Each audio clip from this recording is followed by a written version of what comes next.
Good morning, students. This is Arun Kumar sir from Social Department. In last class, we discussed 8th Standard Social Science, History Lesson 1, Advent of the Europeans.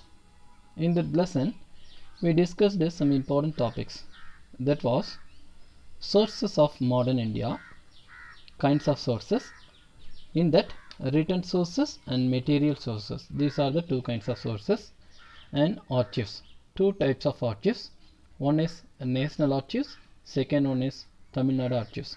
So these are the important two archives we discussed in the last class. Now we are going to discuss about advent of the Europeans. Advent of the Europeans.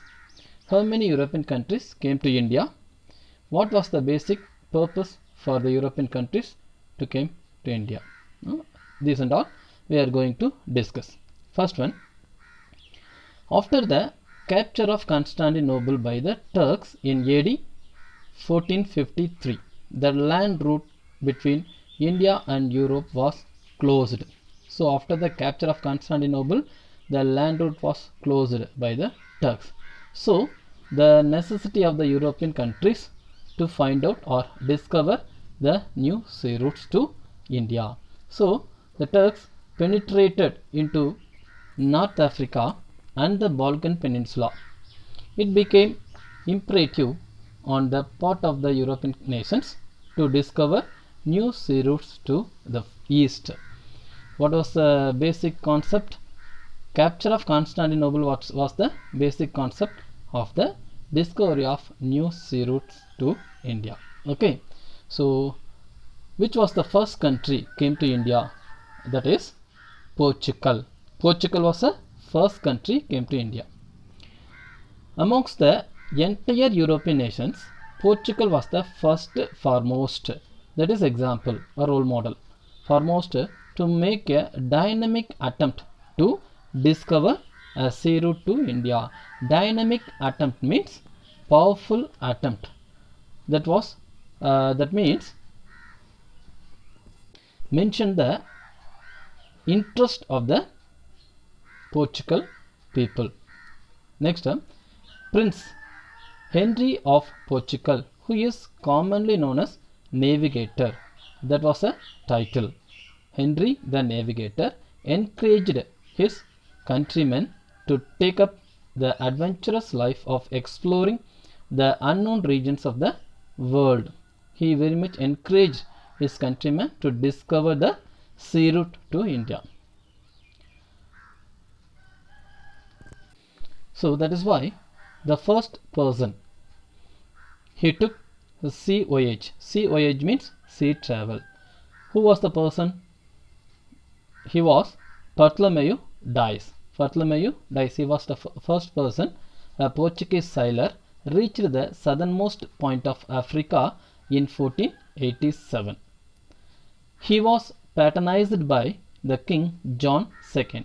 What is meant by patronized? Patronized means support or help by King John II. Bartholomew Dias, he was the first Portuguese sailor. Sailor means sea traveler, reached the southernmost point of Africa in 1487. He was patronized by the King John II. Okay, who was the first person? Bartholomew Dias. He was the first person. Second important and the very famous historical person is Vasco da Gama. Vasco da Gama. Vasco da Gama, another Portuguese sailor. He was the second person. Another Portuguese sailor reached the southernmost point of Africa and continued his journey to Mozambique, from where he sailed to India with the help of an Indian pilot. The second person, Vasco da Gama, first he reached southernmost point of Africa, second Mozambique, third one India. Okay, so these three places were reached by Vasco da Gama. In AD 1498, he reached Calicut, where he was cordially received by King Zamarin, the ruler of Calicut. First he reached Calicut in India, and he was cordially, that means close, friendly received by King Zomrin, the ruler of Calicut. Second Portuguese navigator, Pedro Alvares Cabral, sailed towards India, following the route discovered by Vasco da Gama with 13 ships and a few hundred soldiers in 1500. On his arrival at Calicut, this arose conflict between Portuguese and King Zomrin. So first Vasco da Gama came to India. After that, a second sailor, he is called Pedro Alvares Cabral. He came to India with 13 ships and 100 soldiers in 1500 to India, especially in Calicut. So the fight between Portuguese and the King Zomrin. Okay, next Vasco da Gama came to India for the second time in 1501 with 20 ships and founded a trading center at Canano. That was the first trading center established by Vasco da Gama. One after another, one by one, they established factories at Calicut and Cochin. These were the two places the Portuguese established their factories.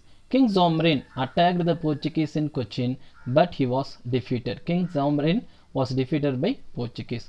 Cochin was the first capital of the Portuguese East India Company. Cochin was the first capital. The third voyage of Vasco da Gama was in 1524. He soon fell illness, and in December 1524 he died in Cochin. So 3 times he came to India for the purpose of business, and last he died in 1524 in Cochin. Okay students, so these were the 3 persons. They came to India for the purpose of business. Who were the 3 persons? First one Bartholomew Dias, second one Vasco da Gama, third one Pedro Alvares Cabral. So these were the persons came to India on the side of Portuguese. Next, Francisco de Almeida.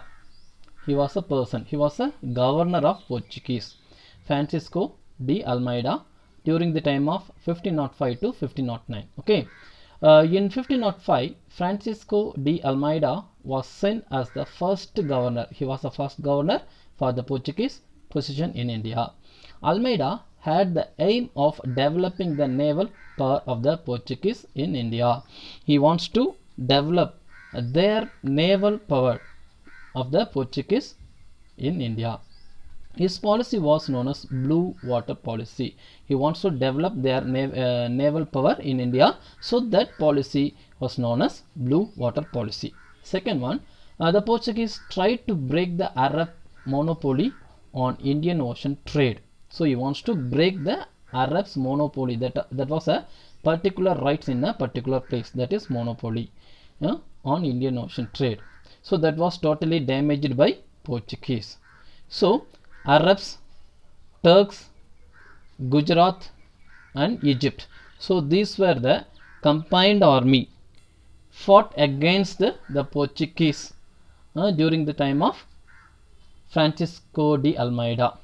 So in that war, naval battle in Chaul, Almeida's son was killed by Muslim army. Almeida's son was killed by Muslim army during the time of battle of Chaul.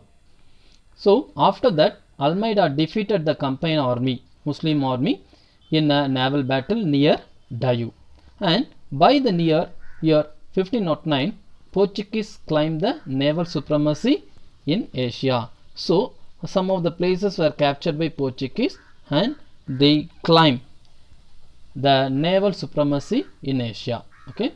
Next person. Now we are going to discuss about the next person. The name of the person is Alfonso de Albuquerque. Alfonso de Albuquerque, 1509 to 1515. That was the duration of Alfonso de Albuquerque. The real founder of Portuguese power in India was Alfonso de Albuquerque. He was a real founder. He captured Goa from Sultan of Bijapur in November 1510. In 1515, he established the Portuguese authority over Hormuz in Persian Gulf. He encouraged the marriages of Portuguese with Indian women. He maintained friendly relationship with Vijayanagar Empire. He captured Goa, and he established Portuguese authority over Hormuz against Persian Gulf. Next, he made or he encouraged marriage alliance with Indian women. Last one, he maintained friendly relationship with Vijayanagar Empire. Okay. Next one, Nino D. Gunha. The another person is Nino D. Gunha. His duration was 1529 to 1538. Nino D. Gunha, he was a governor of Portuguese, and he moved capital from Cochin to Goa in 1530. He shifted his capital from Cochin to Goa. He acquired basin from Bahadur Shah of Gujarat. In 1537, Portuguese occupied Dayu. Later, they wrested Daman from the local chiefs of Gujarat. In 1548, they occupied Salsette. In 1530, they shifted capital to Goa. Second, he captured Basin from Bahadur Shah of Gujarat. 1537, he captured Dayu, and 1548, he captured Salsette. So these were the places captured by Nino D. Gunha. Next, in 16th century, Portuguese succeeded in capturing Goa, Dayu, Daman, Salsette, Basin, Chaul, and Bombay. So these were the places captured by Portuguese in India. After that, in western coastal areas, Hooghly on the Bengal coast and Santam on the Madras coast, and enjoyed good trade benefits. So these were the places also controlled by Portuguese. The Portuguese brought the cultivation of tobacco to India. Next, the printing press was set up by the Portuguese at Goa in 1556. In 1556, printing press was introduced. After the invention of printing press, lot of books were, important books were printed by the Europeans in 1563. In 17th century, the Portuguese power began to decline.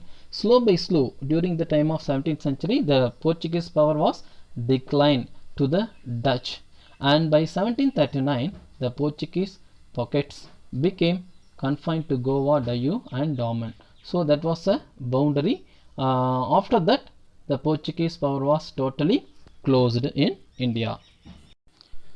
Okay, next students, the Dutch. Now we are going to discuss about Dutch, because the Portuguese lost their power to the Dutch. The Dutch followed the Portuguese into India. In 1602, the United East Indian Company of Netherlands were formed, and it received the sanction of their government to trade in East India. The Dutch got permission from their government and made the trade settlement in India. After their arrival in India, the Dutch founded their first factory in Masulipatam. So that was Masulipatam, that was the first factory of Dutch in India, in Andhra Pradesh in 1605. This company captured Amboina from the Portuguese in 1605 and established its supremacy in the Spice Islands. They captured Nagapattinam near Madras from the Portuguese and made this place as their stronghold in South India. So Nagapattinam, that was a very famous place as well as the important place of Dutch during the Dutch East India Company in India.